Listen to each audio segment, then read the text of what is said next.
Now there were over 30 that were children, and what we've done is we've profiled them according to their states. So we expect the state governors to take responsibility for their citizens that have returned.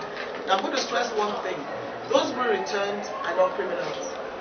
In fact, they are very hardworking Nigerians, very hardworking, and they've lost everything they ever worked for in South Africa and being Nigerian.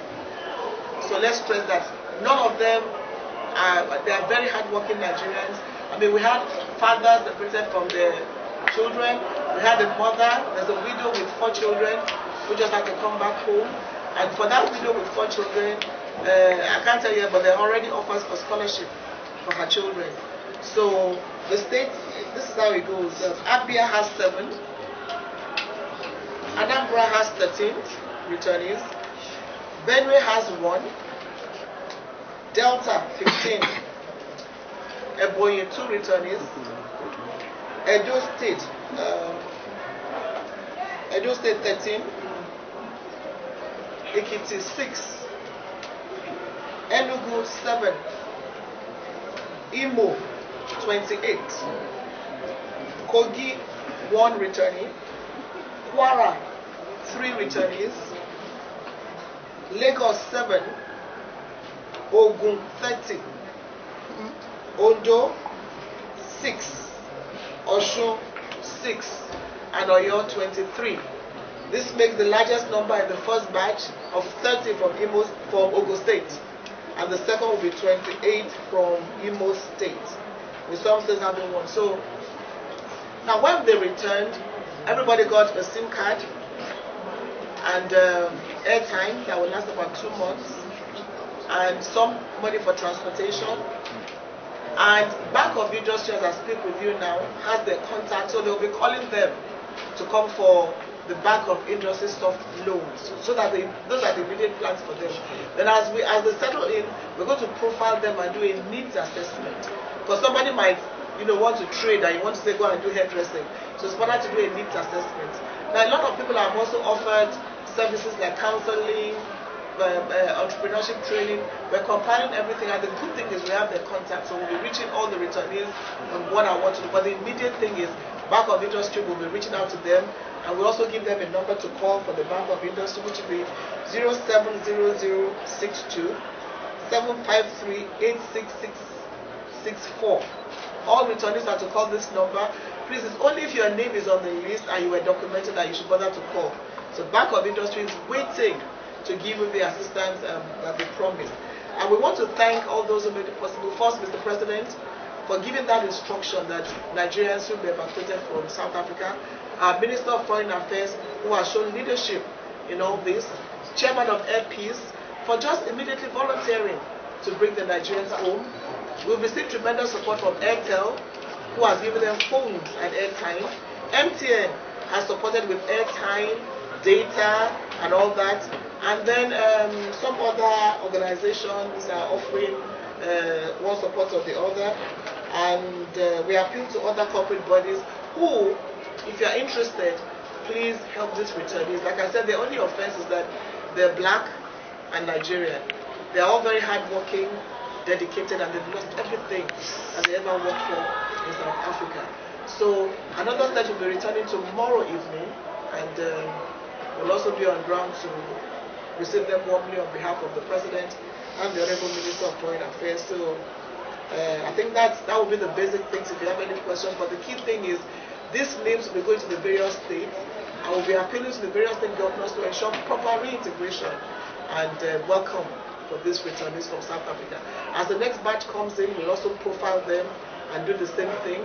And Bank of Industry is waiting for all of them to come and take up the assistance the bank is offering.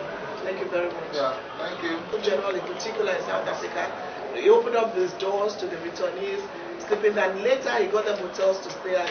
I'm sure if you hear from the returnees, they got very good treatment from our mission in South Africa, and of course our staff of the Diaspora Commission, who have also been on ground to ensure that the returnees are warmly welcome, and to all Nigerians for the tremendous support. You see, this is the time that we need to show ourselves love and unity. It doesn't matter what part of Nigeria you come from. We are one united Nigeria, and the love, the unity, the sense of togetherness was very prominent in this case, where we're being externally attacked. So I want to thank all Nigerians for the tremendous support, and those who say they want to support, we're willing to take up your offer as we look at whatever it is you want to do for the returnees. Thank you very much. And of course, what can we do without the media? You've been with us, hours, long hours of waiting and putting this on the front border. We thank you very much, and we just guarantee you that on the instructions of President Muhammadu Buhari, no Nigerian will suffer unduly. Any Nigerian anywhere in the world, the Nigerian government under President Buhari is determined that you will be protected.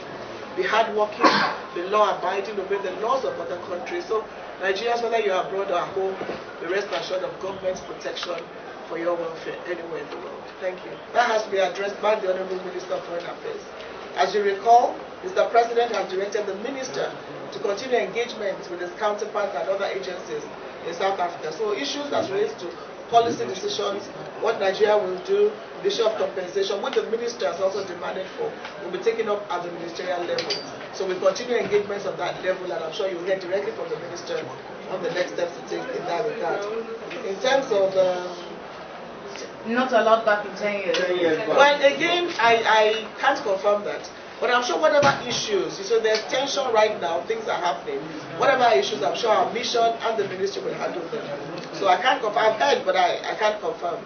But what is being done now by the mission is to ensure that everybody coming is properly documented. Voice of Nigeria have registered to return, but they are still being documented. Some may be able to make it depending on their documentation and papers and all that. So the plane takes 320. So we expect, like last time we expected 300 and some, but 187 came because there were some bottlenecks, right there in South Africa. So as they come, we'll get to know the number, but the plane can take 320. Then for the children, like I said, there are over 30 children on board that plane with some with just their mothers, some with just maybe their father. Now, like I also told you, states will be communicated to. We have all the phone numbers and the details of every returnee. So we're communicating with every state government that that we've listed here. So I'm sure decisions will be taken about that. The other lady with 4 children is from Ondo State, and already the state government is trying to do something for the 4 children. And like I said, scholarship offers are already coming in, and we'll communicate with her as time goes on. So yes, for the 30 children from the various states, like I said, the state government, they're already communicating with us and we're sending the information to them. So as they return, we also expect some states to have their representatives on ground, like I'm sure Lagos, Ondo, Imo are already going to be at the airport to receive some of their citizens. So yes, we expect the state governors to do a whole lot for their citizens that have returned. And like I said, they've lost everything they ever worked for. And they're not criminals, they're very hardworking Nigerians who just happen to be victims of xenophobic attacks in South Africa. Yes, the last point to Mr. President, I'm sure as early as even today. So an envoy is coming on behalf of the South African President, and I'm sure these issues will be put forward to them. And what we want is, as the President and the Minister has directed, protect Nigerians in your country. Don't pay lip service to the issue of xenophobia. At least one thing is they've accepted is a problem and are doing something about it. So I'm sure the envoy, the Honorable Minister, and we'll be making that, we'll be putting all those issues across to the envoy that South Africa will be sending out. Yes, of offers from various people. So you can't just come in and say this is what you have to decide what is useful to you, what do you want to do. So the immediate one at the back of industry is to give them some financial support to start something, and then they take it from there. You can get a little funds now, then they realize that you need more. So it's going to be between them and the back of industry directly. But we have provided them with all the information. Now some gave wrong numbers. So we're going to appeal to you. We'll give you numbers to call, and we also give them our numbers to reach us. We give them 3 numbers.